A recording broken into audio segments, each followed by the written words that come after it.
Alright guys, a lot of you have been questioning about the TS940S that I put the new power supply in, and then we put the new PA in. Well, as you can see on the watt meter over there, that I'm on FM and that's 100 watts. So the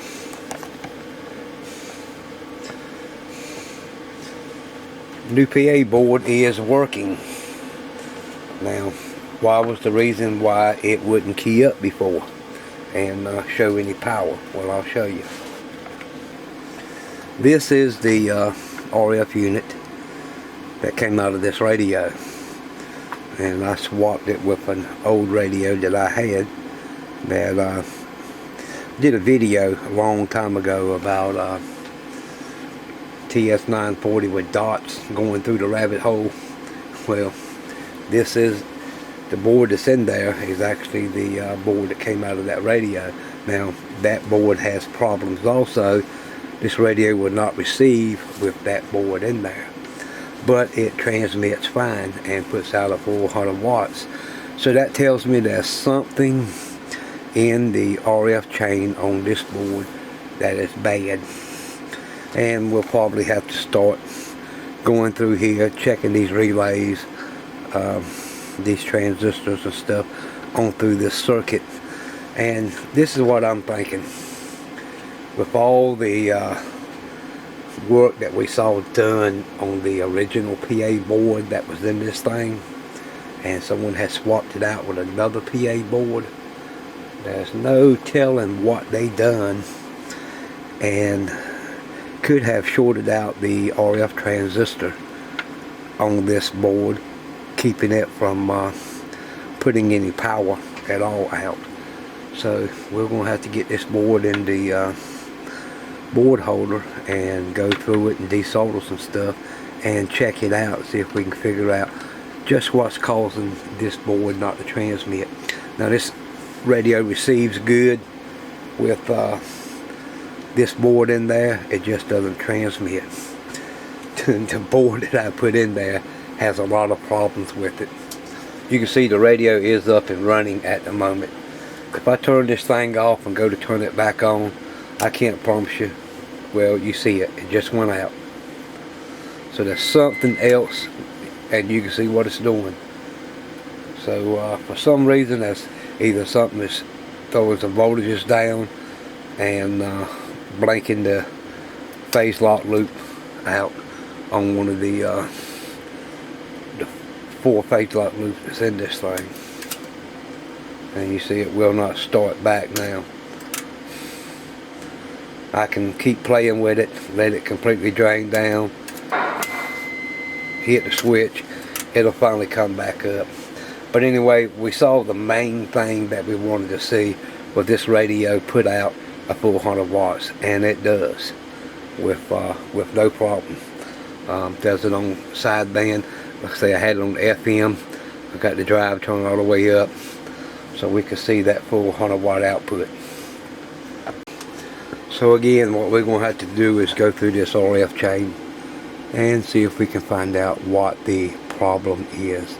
I'm going to say it's probably the driver that's on this board has probably taken a hit back from the other PA that was in here and has taken the driver out. So if we look here at our schematic, you can see this is the line that comes from to our PA board, and you can see it comes down, goes through RL3, and then it comes down and comes to Q5. This is the driver circuit for that. Then it comes up here to Q4. So I'm thinking somewhere from probably Q3 to Q5 is where we're going to find a problem at. Like I say, we were getting a signal out of the board, but we just won't get no power. Remember, we used our Boonton millivolt meter to measure that in the last video on this, and there was just nothing coming out of it. So I've located Q5 here on the board, and I went ahead and touched it up with some fresh solder, and I'm going to go ahead and desolder that and pull it out so we can check it. It's a little hard to check it in circuit, so we'll check it out of circuit. So checking the driver transistor, we can see that it appears to be working, and it is a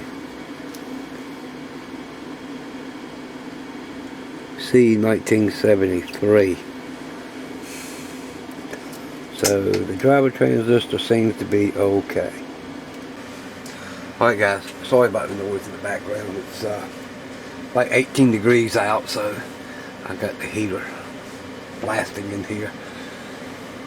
Again, we can see our signal coming through. It goes through the drive port, through RL3, through this capacitor, into the emitter of Q5. Now we checked Q5 and it was good, but do we have a signal pass through this relay? Now you know we can't test through a capacitor because that's with a block, so we'll have to jump this capacitor out. So we see, looking at our board diagram, that's the drive port. You see it goes through this relay, and there's the movable arm, comes here through C129 and then to the emitter of Q5. Okay, so what I did, I jumped out this C142, so that takes that capacitor out of the equation. We're going to go to the center pin of the drive port and down to the emitter of Q5, and we have continuity, which tells me that the relay is okay. So guys, as I'm working on this board, and I'm going to check Q3 also. That's the transistor just in front of the driver, and it checked okay. So relay okay, Q5, which is our driver, is okay, and the buffer transistor in front of it is fine. But I started noticing a few things up in this area here, and I got the dynamite up there, and if I was running the OBS studio, you know, I could put one of the other magnifying lights up and show you directly on the screen, but I'll just go ahead and do it this way.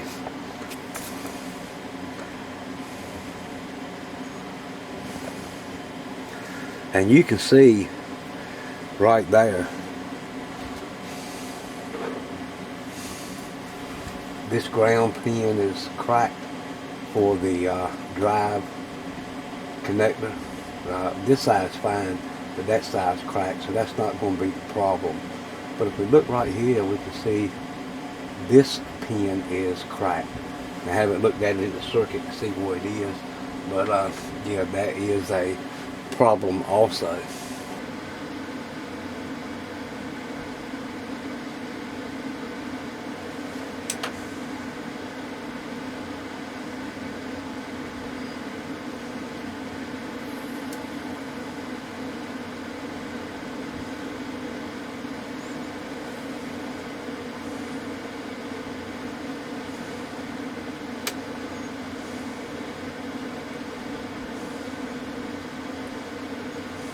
So from seeing that, I think I need to go ahead and put this thing under the other microscope and do a good visual on this to see if I see any more cracked solder joints that could be in this area.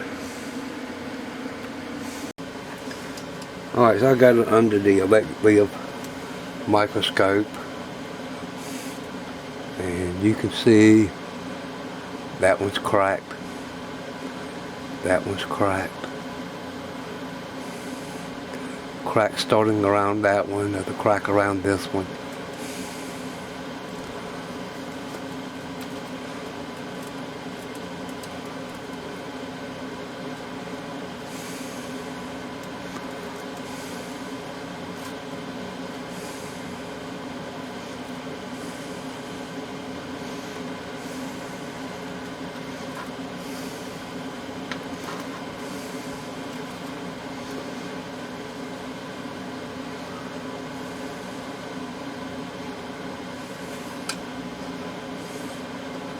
Looks like a crack is starting around this one.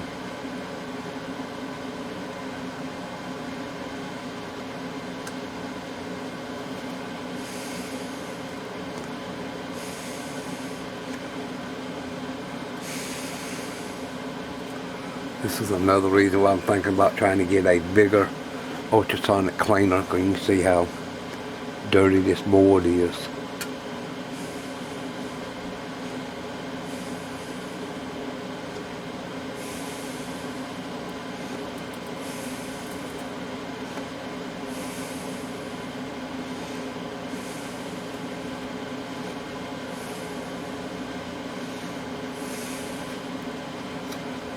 I can see this pin here. It's cracked.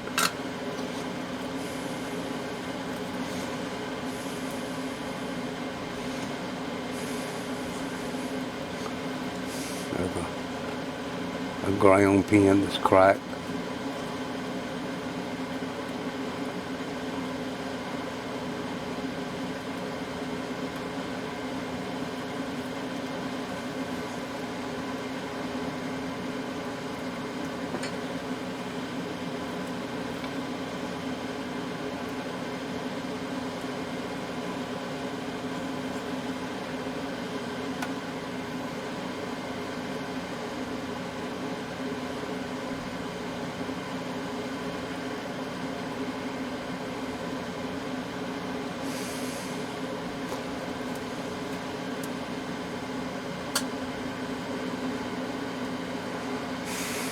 You see all this flux in this area right here.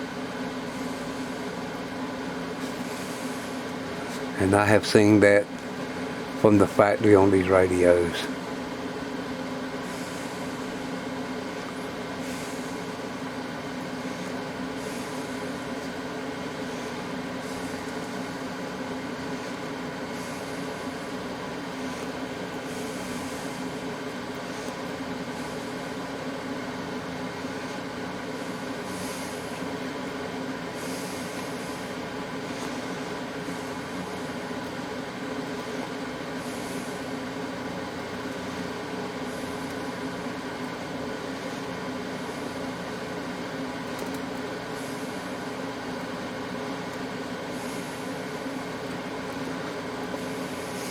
Let me turn the board around, we'll look at this other edge.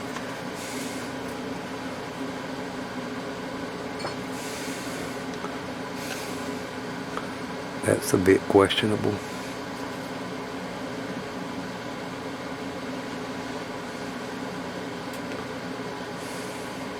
See all this flux up here?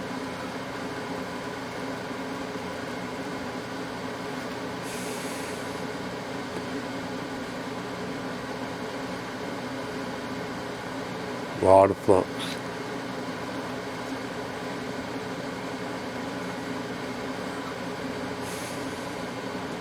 I see this joint right here is starting to crack.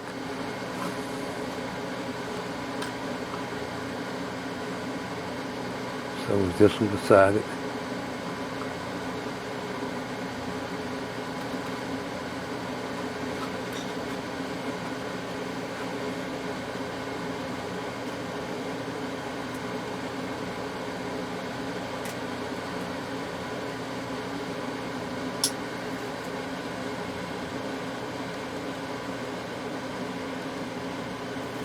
Alright, I'm not saying that's the problems, but it doesn't help, and that needs to be addressed.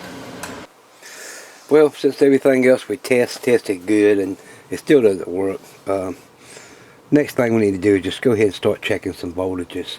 So we're going to go to Q5 and we'll check the voltages on that.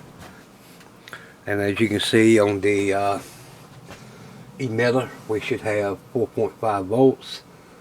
The base is going to be 0.06 volts receive, 5.3 volts transmit, and on the collector 0.7 volts receive and 9.2 volts on transmit. Okay, we'll go to the emitter first. We got minus 27 millivolts for transmit. That was all 4.6 volts, 4.5. So that's right. To our center pin. That's our collector, which is 9.2 volts, so that one's right. And then to our base. And that's 5 volts, so that is correct, completely correct on that one. We'll look at Q4. We should have 9.2 on transmit. On the emitter, it's going to be 5.3, and the base will be 6.1. All this is on transmit.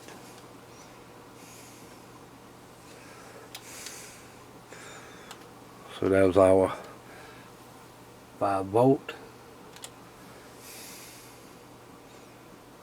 Center pin. It's 9.2. That's correct. And our last pin, 6.02 on the base. So both of those are checking correctly. So the next one we need to look at is Q3. You can see it's that little 4-pin MOSFET. It looks like a little flat chip in there, and we need to check that. Now you're going to have source, drain, gate 1, and gate 2. So on one of our gates we got 1.8. Schematic says 1.8. This will be drain. 1.6.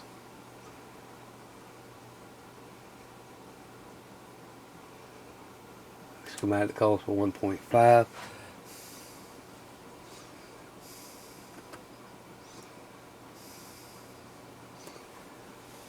Go to gate 2.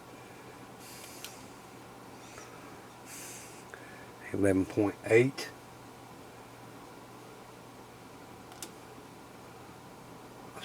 We'll check the drain. It's 11.8. Schematic says 13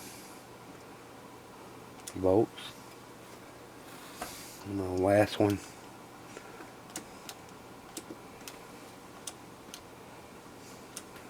we got 3 volts on transmit and receive.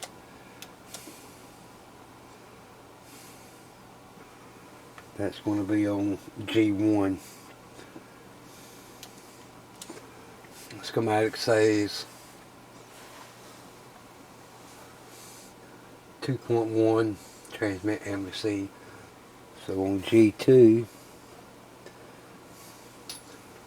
we should have 0 and 1.8. Alright guys, as I was trying to take those voltages, I couldn't. The voltage would be there 1 second, then it would disappear. So I turned around and looked, and as you can see, there is no display. Now there is. And it's transmitting.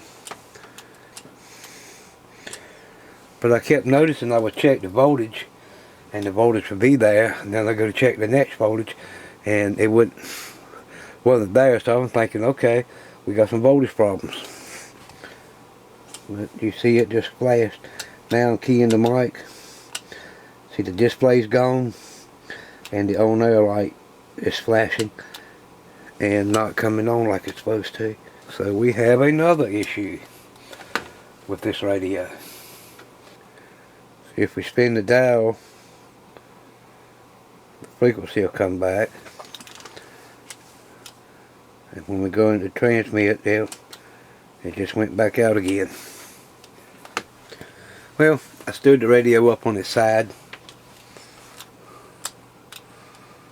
and the VFO is stable and goes into transmit mode every time I key the mic. So what does that tell us? That means there's something loose in this radio, and something's not making a good connection. And I believe it's got something to do with this RF board, RF unit that we're working on, because it does feed signals up to the one of the VCOs. Here, but sitting on the side, it's working perfect. So I'm just sitting here checking out a few things. Lower sideband, upper sideband, AM,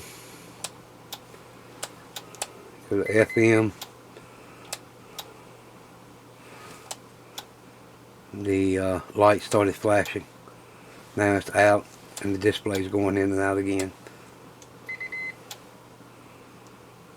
Yep, starting again on the upper sideband, and there goes the display.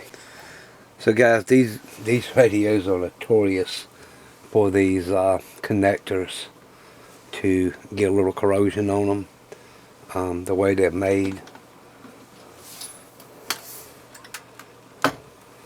you know, it's just one of the issues that we see a lot in this style of radio. So what I'm going to need to do now, before I can go any further at troubleshooting this, is go through, pull all these connectors off throughout this radio, clean the pins, and put them back together. And most of the time that takes care of those little quirky issues that we're seeing. You know, again, we don't really know the history of this radio and what all's been done to it. The PLL could cause this issue, which I don't think it is. I don't think that's what's causing this issue. This radio is run today more than it has in a while. So yeah, that's going to be the next step. If I'm going to have to pull all these connectors and clean them with some deoxit and get it back together. With the radio sitting on its bottom side, when you see the display is going off and on. The transmit light is blinking.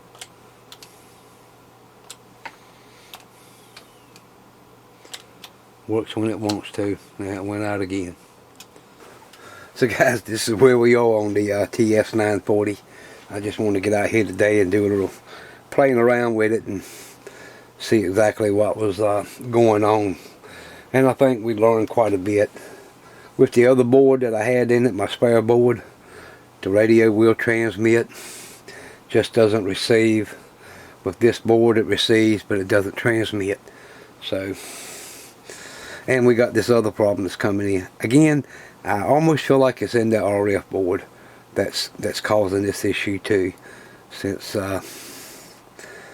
you know, it's just kind of started doing this. Again, this radio is run longer today than it has for a while. So we didn't get to see all these problems until now.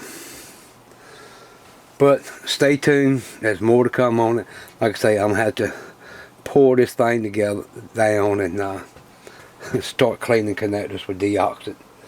And there is a lot of them. I mean, you look right here just on this board. There's quite a bit of them right here, and a bunch on this front panel, and down even into the PLL circuit. Yeah, I'm just watching this sitting there flashing for no reason at all. Anyway guys, stay tuned on that. Alright guys, that's going to be it for now. Like I say, we'll get some more time on this thing and get through it. We got quite a bit of stuff here to do. So maybe we can figure this thing here out and get this thing up and going in the next video. Alright guys, if you would, you know, I always like to hear your comments down below. Hit that like button, it always helps with the channel. If you haven't subscribed, please do. And we'll see you in the next video. Bye now.